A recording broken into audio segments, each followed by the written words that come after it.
का को प्रयास किया जा रहा है। मैं मानता हूं कि आप एक फिल्मी कलाकार हैं और फिल्मी कलाकार के द्वारा आपको एक्टिंग बेहतर करना आता है, लेकिन इस देश की जनता फिल्म को देख करके भी आदमी के एक्टिंग को और आदमी के चरित्र और चेहरे को भली भांति समझता है और जानता है।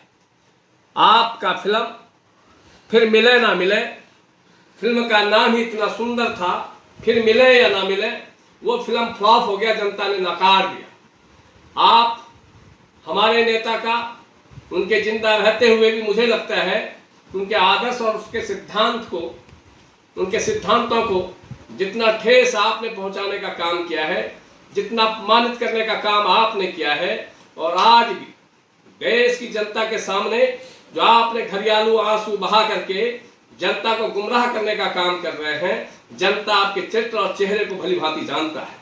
आज आप जिस माता जी के गले लग रहे हैं, हमारे नेता का जब स्वर्गवास हुआ और उनका अंतिम दर्शन करने के लिए पटना एयरपोर्ट पे आपकी दूसरी माता जी जब आए तो आपने उनको दर्शन करने से भी रोक रहे थे। आप उनके दामाद साधु जी को भी मिट्टी मिलाने में बात कर रहे थे। आज आपके वो गले लग रहे हैं। ये घरियालू आंसू बहाना बंद करिए, लोगों को गुमराह करना बंद करिए। देश की जनता भली भांति आपको जानती और पहचानती है और आपके चरित्र और चेहरे को दुनिया और खास करके बिहार की जनता भली भांति जानने और समझने लग गई है। आपके वक्तव्य से आपके चरित्र और चेहरे को लोग समझ रहे हैं, लोग देख रहे हैं, लोग जान रहे हैं। आपने जो हमारे नेता, जन जन के नेता माननीय रामविलास पासवान जी की मूर्ति 12 जनपद छोड़ के आए, वो अपमानित होने के लिए नहीं छोड़ के आए तो किस उद्देश्य से छोड़ के आए? उस मूर्ति का वहां कौन देख रेख करेगा? आज अगर देश खामोश है, रामविलास पासवान जी की अगुवाई वाले लोग आज अगर खामोश है, वह सिर्फ इसलिए है कि वो अपने बेटे के द्वारा अपमानित हो रहे हैं, आपके द्वारा अपमानित हो रहे हैं। आज देश का कोई आदमी इस तरीके का अपमानित करने का प्रयास करता तो रामविलास पासवान की अगुवाई के लोग चुप खामोश बैठने वाले लोग नहीं थे। आज अपमानित करने का काम आप कर रहे हैं और वो सिर्फ और सिर्फ इसलिए कर रहे हैं कि आप इमोशनल लोगों को गुमराह करने का प्रयास कर रहे हैं, लोगों को ठगने का काम कर रहे हैं। आप मिले या फिर ना मिले, आपकी फिल्म जैसी थी वैसे ही जनता के बीच आप कहते हैं कि हमारा नाम चिराग है।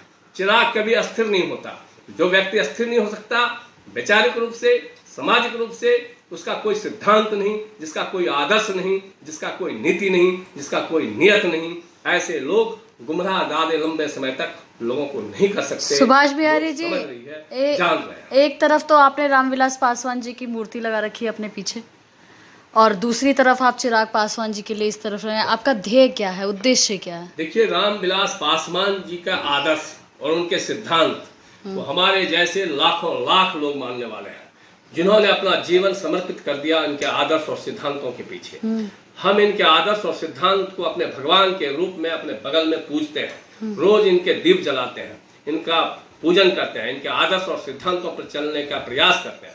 2004 से भी जब हम पार्टी से अलग भी रहे, तब भी हम इनके आदर्श और सिद्धांतों को लेकर चलते रहे। हमारे जैसे लाखों लाख लोग हैं जो रामविलास पासवान के अगुवाई के लोग हैं और इनको आज भी मानते और जानते और समझते हैं, इनके सिद्धांतों पर चलते। राष्ट्रीय जो लोक जनशक्ति दलित सेना है उसके राष्ट्रीय संगठन मंत्री हैं और जगह जगह जाके पशुपति कुमार पारस जी के गुट को संभालते हैं। बिहार में भी आपका जाना हुआ होगा, वहाँ के माहौल को आपने भली भांति देखा होगा।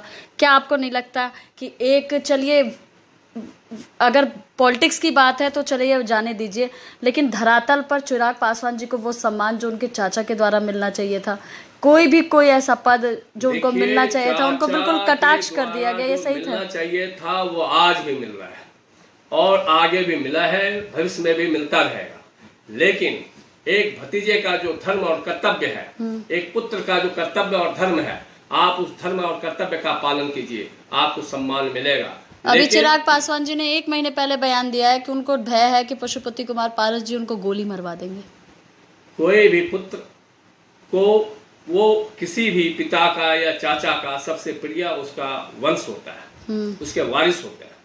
और आज तक इतिहास में बेटा नालायक हो सकता है, बाप नालायक नहीं हो सकता। जगह जगह और सोशल ये मीडिया पे विडंबना है हाँ। कि आज के बच्चे अपने आप को बेहतर समझते हैं, अपने पिता को जिन्होंने उनको सींचा है, जिनके जमीन पर वो राजनीति करेंगे, उनको वो अपने से बेवकूफ समझते हैं। यही उनकी महा गलती है। अभी जो यहाँ पर प्रेस वार्ता का जो अभी आपने आयोजन किया, उसके मुख्य उद्देश्य क्या थे? उसका मुख्य उद्देश्य यह है कि मैं 3 दिनों से देख रहा हूँ और आगे भी मैं देख रहा हूँ, और हम लोगों को भली भांति मालूम है कि हमारे नेता का आदर्श क्या था, हमारे नेता का सिद्धांत क्या था। हमारे नेता को जिस तरीके से वैचारिक सामाजिक रूप से बांध दिया गया, आज हमारे युवा साथी माननीय चिराग पासवान जी बिहारी फर्स्ट और बिहार फर्स्ट का जो स्लोगन दे रहे हैं, बिहारी फर्स्ट सिर्फ इनके कहने से नहीं हो जाएगा। सदियों सदियों से बिहार फर्स्ट रहा है, बिहारी फर्स्ट रहा है। अगर बिहारियों के सम्मान और उनके शान के लिए आपको आवाज उठानी है, तो जो अन्य राज्यों में बिहारियों के साथ दुर्व्यवहार हो रहा है, बिहारियों के सम्मान को ठोकर मारा जा रहा है, वहां आप आवाज उठाइए। जहां बिहारी सक्षम है, बिहारी अपने तरीके से वहां मजबूत है, वहां बिहारियों का स्लोगन दे करके आप क्या करना चाहते हैं? आप, मैंने बताया आपको कि ये शुद्ध बिहारी है ही नहीं। जिस बिहार के हम लोगों का संस्कार है, वो संस्कार इनमें नहीं है, और वो संस्कार नहीं रहने के अभाव में ये बरबोले जो फिल्म की एक्टिंग से लोगों को गुमराह करने का प्रयास कर रहे हैं, ये नहीं चलेगा। और दलित सेना का राष्ट्रीय संगठन सचिव होने के नाते, और हमें इनसे ज्यादा दर्द है कि हमारे नेता कितने अपमानित हो रहे हैं। क्या अभी के चुनावों में कि अगर कोई मंदिर बनाता है, तो उस मंदिर को ताला बंद करके भगवान को रखा जा सकता है क्या? जो आपने 12 जनपद पे मूर्ति लगाया, वो किसी कार्यकर्ता ने नहीं, आपने लगवाया। और आपने जब लगवाया, उस मूर्ति को किसके हवाले छोड़ के आए आप? वो अपमानित होने के लिए नहीं छोड़ के आए, तो क्या करने के लिए आए? मैंने खुद मीडिया में भी देखा, उन्होंने जिस हिसाब से प्रणाम किया और उस मूर्ति को छोड़ करके वो चल दिए। तो क्या जिस पिता को आप भगवान के रूप में पूजते थे, उस पिता को किसके बलबूते पे छोड़ के आए वहां से? आप उस मूर्ति को गोद में लेकर के निकलते, तब हम समझते कि आप उस नेता के पुजारी हैं, उस पिता के पुजारी हैं। दर्द होता है हमें। और ये गलती कोई और क्या होता, तो रामविलास की अगुवाई के लोग आज खामोश नहीं बैठते। हम खामोश इसलिए बैठे हैं कि हमारे नेता। आपने क्या किया फिर उस मूर्ति के साथ में? आप लेकर आए, उनके संरक्षण किया? आप उस चीज को करते तभी तो आप बोलते, जिस प्रकार से उन्होंने छोड़ दी। छाया को आप देख रही हैं, हम पूजते हैं रोज। और जिस बेटे को जन्म दिया, उन्होंने उस मूर्ति को छोड़ करके आया। यही दिखता है चरित्र और चेहरा, यही दिखता है उनका लगाव, भगवान के प्रति कितना श्रद्धा और कितना लगाव है उनका। अंतिम प्रश्न है मेरा आपसे। देश की जनता, युवा, सुप्रतिष्ठित समाजसेवी वर्ग आपको हमारे चैनल के माध्यम से देख और सुन रही है। खासतौर पर अगर बात करें तो आप एक राष्ट्रीय पद पर अब मनोनीत हुए हैं। क्या आगामी होने वाले चुनाव में जो है आप पशुपति पारस गुट का बिहार में भी जाकर प्रचार प्रसार का कार्य संभालेंगे? मैं राष्ट्रीय संगठन सचिव जब हूँ, तो मैं सभी राज्यों में जाऊंगा, और सबसे पहले मैं बिहार का हूँ। बिहार के सभी 38 जिले में जाऊंगा, और अपने 38 जिले में दलित सेना को मजबूत करूंगा।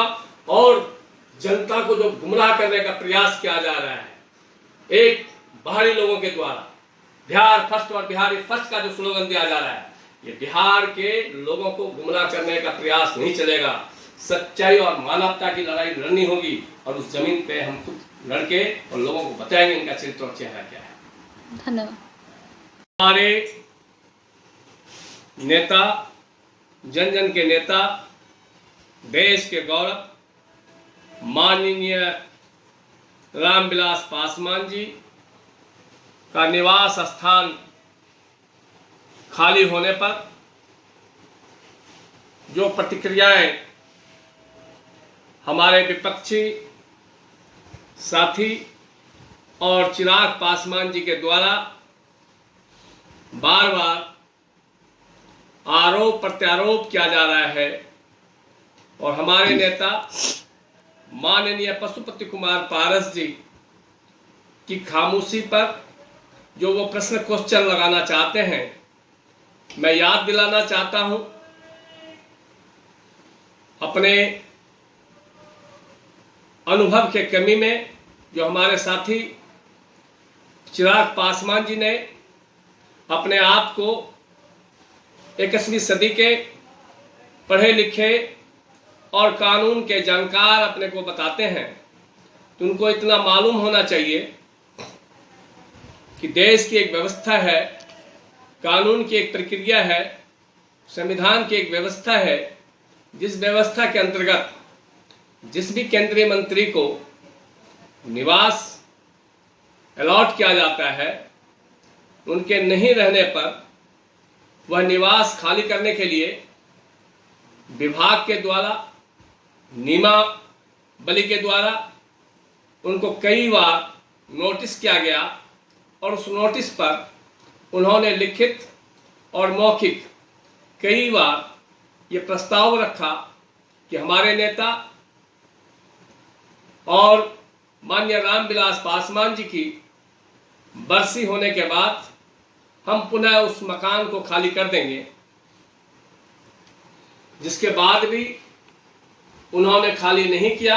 यह विभाग की जिम्मेवारी है कि वो उनको नोटिस कई बार किए होंगे, किसी मंत्री के द्वारा, जैसे कि उनके द्वारा लोगों को गुमराह करने का प्रयास किया जा रहा है।